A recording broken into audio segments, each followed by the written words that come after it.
Sir, ഒരു തവണ kidney stone വന്ന ആൾക്ക് വീണ്ടും കിഡ്നി സ്റ്റോൺ വരാറുണ്ട് ഈവൻ ആഫ്റ്റർ ട്രീറ്റ്മെന്റ്. അപ്പൊ നമുക്കത് പ്രിവെന്റ് ചെയ്യാൻ പറ്റുമോ? അങ്ങനെയാണെങ്കിൽ എന്തൊക്കെയാണ് അതിനുള്ള മാർഗങ്ങൾ? സ്റ്റോൺ ഒരിക്കൽ വന്ന ആൾക്ക് പിന്നീടും വരാനുള്ള ചാൻസ് വളരെ കൂടുതലാണ്.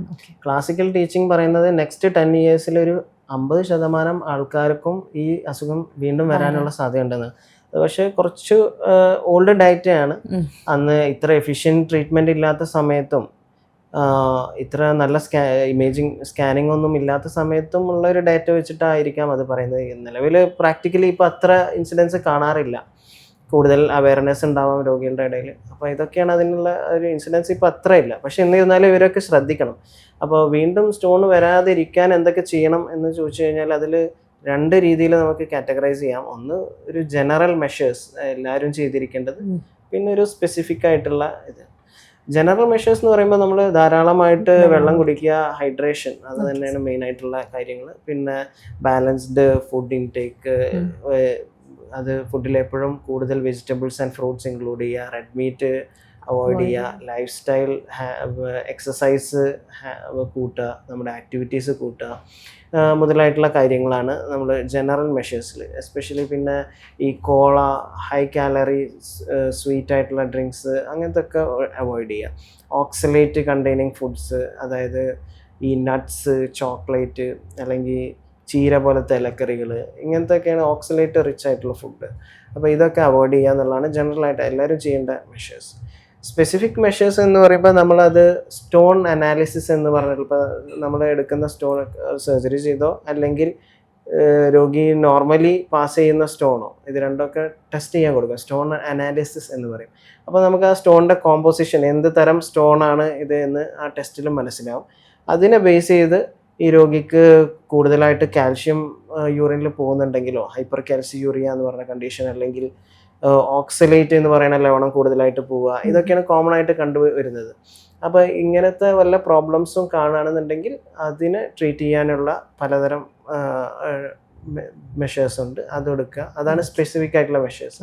പിന്നെ എപ്പോഴും ഈ citrate juices, citric acid fruits like lemon, orange, ഇങ്ങനത്തെ ഒക്കെ ഫ്രൂട്ട്സിൽ സിട്രേറ്റ് ധാരാളമുണ്ട്. ഈ സിട്രേറ്റ് നമ്മളെ യൂറിനറി സ്റ്റോൺ ഫോർമേഷൻ കുറക്കും എന്നാണ് കണ്ടെത്തിയിട്ടുള്ളത്. അപ്പോൾ അങ്ങനത്തെ ഫ്രൂട്ട്സ് കൂടുതൽ കഴിക്കുന്നതൊക്കെ ഇതിനൊരു പരിധിവരെ റെസ്ട്രിക്റ്റ് ചെയ്യും.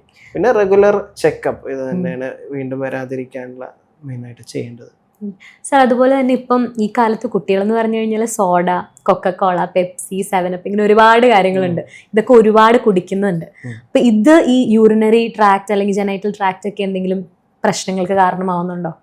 ഷുവറായിട്ടും ഇങ്ങനത്തെ ഡ്രിങ്ക്സ് കഴിക്കുമ്പോഴുള്ള ഒന്ന് നമ്മളിപ്പോൾ പറഞ്ഞ പോലെ സ്റ്റോൺ ഫോർമേഷൻ, പിന്നെ ഈ ഇടയ്ക്കിടയ്ക്ക് മൂത്രമൊഴിക്കാനുള്ള tendency, over active bladder symptoms, അങ്ങനത്തെ കാര്യങ്ങളൊക്കെ ഇങ്ങനത്തെ ഡ്രിങ്ക്സ് കൂട്ടും. അപ്പോൾ ഇതാണ് നമ്മളെ യൂറിനറി ട്രാക്ട് റിലേറ്റഡ് ആയിട്ട് ഇതിനെ കൊണ്ടുണ്ടാകുന്നത്. പക്ഷേ ഇതല്ലാണ്ടും ഹൈ കാലറി ആണ് ഇതിലൊക്കെ, ഒരു മോർ ദാൻ 50% ഷുഗർ ആയിരിക്കും ഇങ്ങനത്തെ ഡ്രിങ്ക്സ് ഒക്കെ. അപ്പോൾ അത് പൊതുവേ ശരീരത്തിന് ദോഷമാണ്. പിന്നെ യൂറിനറി ട്രാക്റ്റിന് ഉണ്ടാക്കുന്ന പ്രശ്നങ്ങൾ സ്റ്റോൺ ഫോർമേഷൻ, ഈ ഓവർ ആക്റ്റീവ് ബ്ലാഡർ സിംറ്റംസ്, ഇതാണ് കൂടുതലായിട്ട് ഉണ്ടാക്കുന്നത്. Okay sir.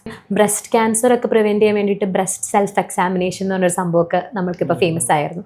അതുപോലെ തന്നെ ഇപ്പം ടെസ്റ്റിക്കുലർ സെൽഫ് എക്സാമിനേഷൻ, അങ്ങനെ ഒരു കാര്യമുണ്ടോ? അങ്ങനെയാണെങ്കിൽ അത് എങ്ങനെയാണ് ചെയ്യേണ്ടതെന്ന്?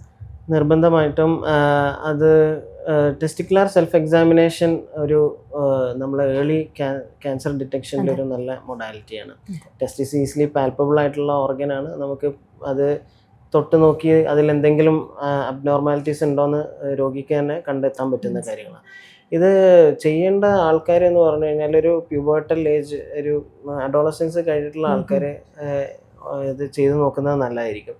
എസ്പെഷ്യലി ഈ രോഗികൾക്ക് ചെറുപ്പകാലത്ത് അൺഡിസെൻഡഡ് ടെസ്റ്റിസ് എന്ന് പറയുന്ന, അതായത് വൃഷ്ണസഞ്ചിയിലേക്ക് ടെസ്റ്റിസ് ഇറങ്ങി വരാത്ത ആൾക്കാരുണ്ടാവും ചെറുപ്പകാലങ്ങളിൽ. അങ്ങനെ ഉള്ളൊരു ഹിസ്റ്ററി ഉണ്ടെങ്കിൽ നിർബന്ധമായിട്ട് ഇത് ചെയ്യേണ്ടതാണ്. മാത്രമല്ല ഫാമിലിയിലെ ടെസ്റ്റിക്കുലാർ ക്യാൻസർ, ടെസ്റ്റിസിലെ ക്യാൻസർ ഉള്ള ആരുടെയെങ്കിലും ഹിസ്റ്ററി ഉണ്ടെങ്കിൽ ഇവരൊക്കെ നിർബന്ധമായിട്ടും ടെസ്റ്റിക്കുലാർ സെൽഫ് എക്സാമിനേഷൻ ചെയ്യേണ്ടതാണ്. അത് പിന്നെ നമുക്ക് ഈസി ആയിട്ട് ബ്രസ്റ്റ് എക്സാമിനേഷനെക്കാട്ടിലും ഈസി ആയിട്ട് ചെയ്യാൻ പറ്റുന്ന ഒരു കാര്യമാണ്. ഈസിലി പാൽപ്പബിൾ ആയിട്ടുള്ള ഓർഗൻ ആയതുകൊണ്ട്.